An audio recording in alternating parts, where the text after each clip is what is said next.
I've been wearing glasses since I was in the 7th grade. I don't usually wear them when I'm doing work up close because I'm nearsighted and I can see fairly well out to about 4 to 6 feet.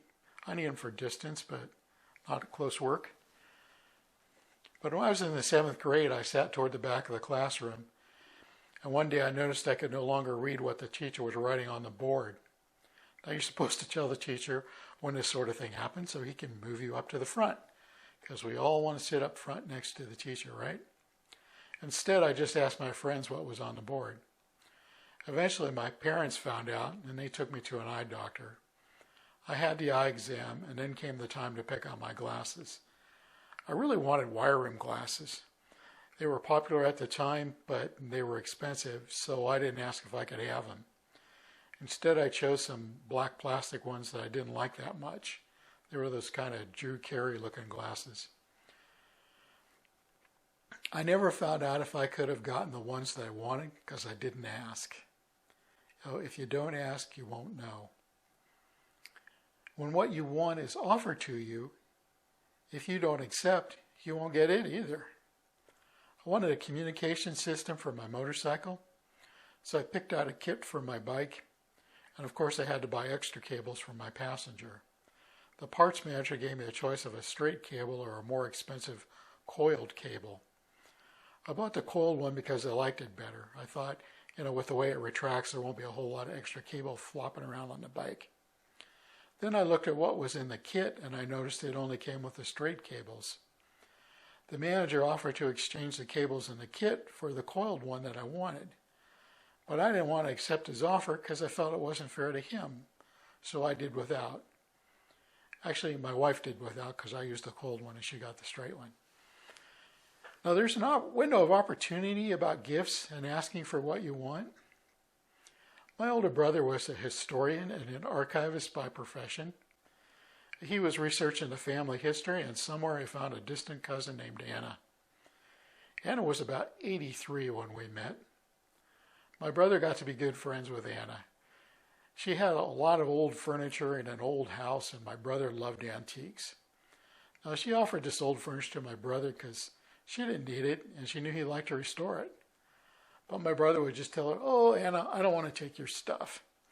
Now, he would have loved to have it, but he didn't want to accept what she was offering. Anna said something to him about the house, and he told her that he would like to buy it. Anna told him not to worry about it, that we'll just see what happens. Now, Anna had an appointment to see her attorney on a Monday. That, I assume, was to change her will and to leave the house and furniture to my brother. She got sick on Sunday and went into the hospital and died on Tuesday. My brother wrote to Anna's nephew, who inherited everything, asking to buy those things that Anna wanted to give to him. He never got a response to his letter. So that window for those things that he wanted was closed. Now, there are 3 things to learn here. 1, if you don't ask for what you want, you won't get it. If you don't accept it when it's offered, you won't get it. And if you wait too long, that window may close and you may never get what you wanted. Now, the reason I bring these things up is because they're all mostly gifts, and God has given us all spiritual gifts. Paul tells us in 1 Corinthians 12:31 to earnestly desire the best gifts, and he tells us of a more excellent way to achieve those. Now, the Corinthians were proud of their spiritual gifts. They were using them all the time. Only problem was they weren't using them correctly. Their attitude was all wrong. And they were seeking higher gifts, but they didn't go about it the right way. Now, Paul's list of spiritual gifts in chapter 12 of 1 Corinthians is pretty well known. I won't go into them here. But did you know that there are gifts listed in the book of Romans, also in chapter 12? You may have read these and not realized that they are spiritual gifts as well. Paul tells the Romans to use their gifts to the best of their ability. Notice that serving, giving, and encouraging are listed right along with prophesying, teaching, and leading. These are all gifts that are spiritually enhanced by God so that people do them at an exceptional level beyond the normal. Now, Paul says to achieve these gifts by giving love. That's what 1 Corinthians chapter 13 is all about. Loving your fellow man, loving the body of Christ, loving God. Paul shows us that love is the way to achieve the gifts that you want to receive. In actuality, who are these gifts for? It's not the person who prophesies that receives the gift. It's the person to whom the prophecy is spoken. It's not the person who has the gift of healing that receives the gift. It's the person who is healed. And it's not the person who has the gift of giving that receives the benefit of the gift, but the one who accepts the financial and material aid. Each one of these gifts is an act of love toward the person who receives them. But you know what? They also bless the one who gives. It's so cool because it's a dual blessing. The giver and the receiver both receive blessing from God.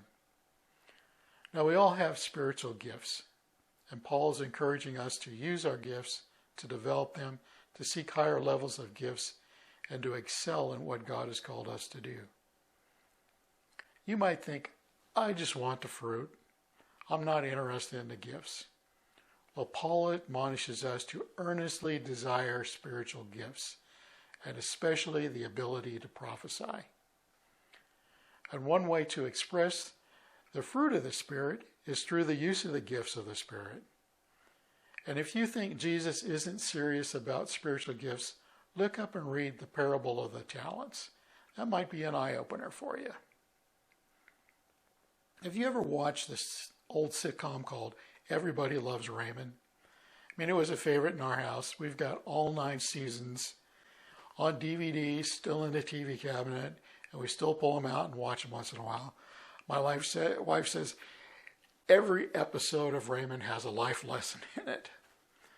Well, in one episode, Raymond is in his mother's basement helping her with the laundry, and Ray pulls a bed sheet off of what he appears to be a large pile of dirty clothes. Only it wasn't a pile of dirty clothes. Under the sheet was every gift that Ray had given to his parents for years, still in the box, still unopened. Ray was dumbfounded and understandably upset. How do you think Jesus feels when we don't open his gifts? He knows what he's given us.